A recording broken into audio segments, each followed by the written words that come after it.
America's chickens are coming home to roost.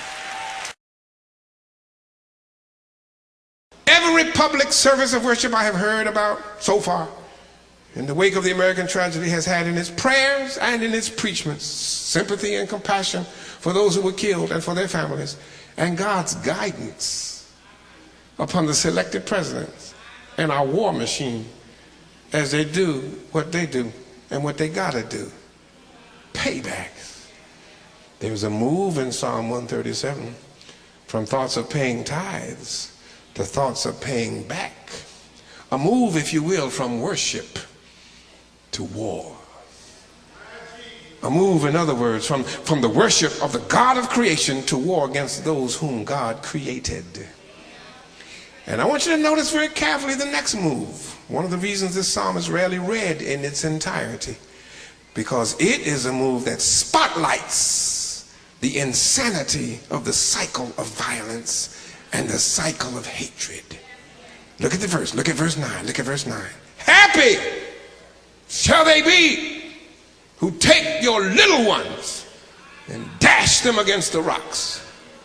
The people of faith by the rivers of Babylon.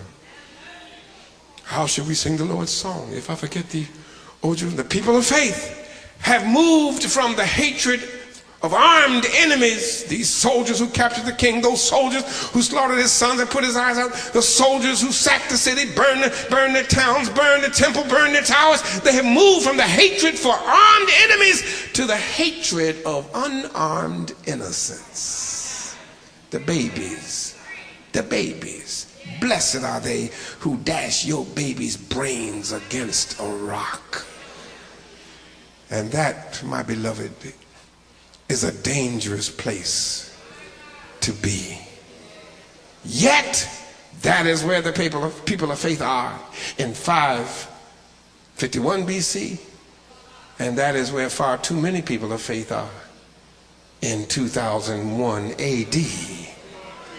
We have moved from the hatred of armed enemies to the hatred of unarmed innocents.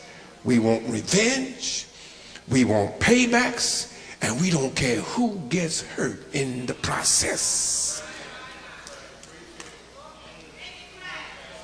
Now, I asked the Lord, what should our response be in light of such an unthinkable act? But before I share with you what the Lord showed me, I want to give you one of my little faith footnotes. Visitors often give faith footnotes so that our members don't lose sight of the big picture. Let me give you a little faith footnote. Turn to your neighbor and say, faith footnote. I heard Ambassador Peck on an interview yesterday. Did anybody else see him or hear him? He was on Fox News. This is a white man. And he was upsetting the Fox News commentators to no end. He pointed out, you see him, a white man, he pointed out, an ambassador, that what Malcolm X said when he got silenced by Elijah Muhammad was in fact true. America's chickens are coming home to roost. We took this country by terror away from the Sioux, the Apache, the Arawak, the Comanche, the Arapaho, the Navajo.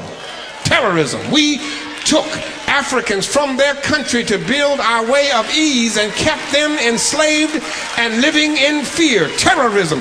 We bombed Grenada and killed innocent civilians, babies, non-military personnel.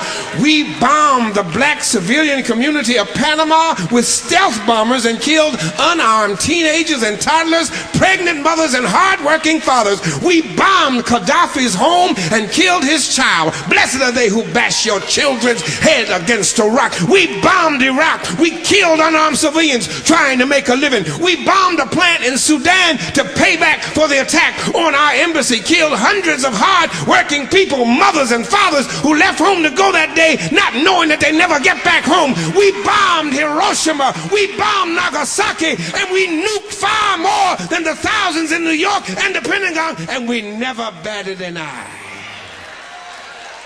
Kids kids playing in the playground, mothers picking up children after school, civilians, not soldiers, people just trying to make it day by day. We have supported state terrorism against the Palestinians and black South Africans, and now we are indignant because the stuff we have done overseas is now brought right back into our own front yards.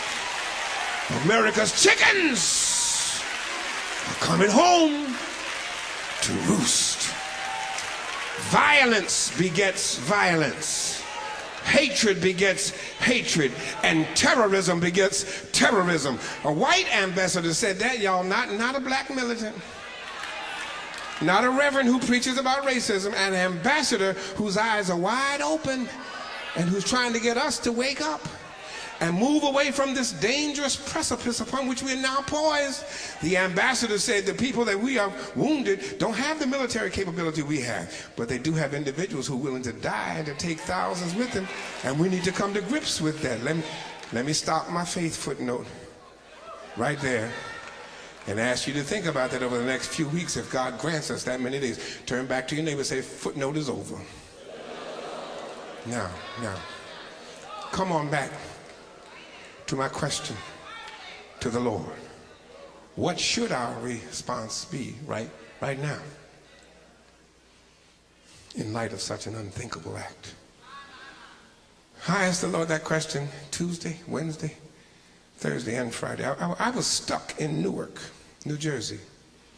No flights were leaving LaGuardia, JFK, or Newark Airport. On the day that the FAA opened up the airports to bring into the cities of destination those flights that had been diverted because of the hijacking, a scare in New York closed all 3 regional airports, and I couldn't even get here for Mr. Radford's father's funeral. And I asked God, what should our response be? I saw pictures of the incredible.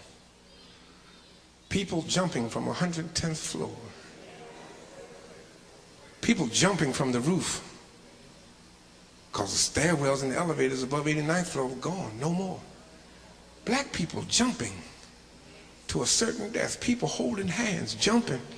People on fire, jumping. And I asked the Lord, what should our response be? I read what the people of faith felt in 551 BC. But this is a different time. This is a different enemy. This is a different world. This is a different terror. This is a different reality. What should our response be? And the Lord showed me 3 things. Let me share them with you quickly, and I'm going to leave you alone to think about the faith footnote. Number 1, the Lord showed me that this is a time for self-examination. As I sat 900 miles away from my family and my community of faith, 2 months after my own father's death, God showed me that this was a time for me to examine my relationship with God, my own relationship with God, my personal relationship with God. I submit to you that it's the same for you. Folk flocked to the church in New Jersey last week. You know, that foxhole religion syndrome kicked in. That emergency cord religion, you know that little red box you see pull in case of emergency? It showed up full force. Folk who ain't thought about coming to church for years were in church last week. I heard that midweek prayer services all over this country, which are poorly attended 51 weeks a year, were jam-packed all over the nation. The week of the hijackings, the 52nd week, filled with folk. But the Lord said, this ain't the time for you to be examining other folks' relationship. This is a time of self-examination.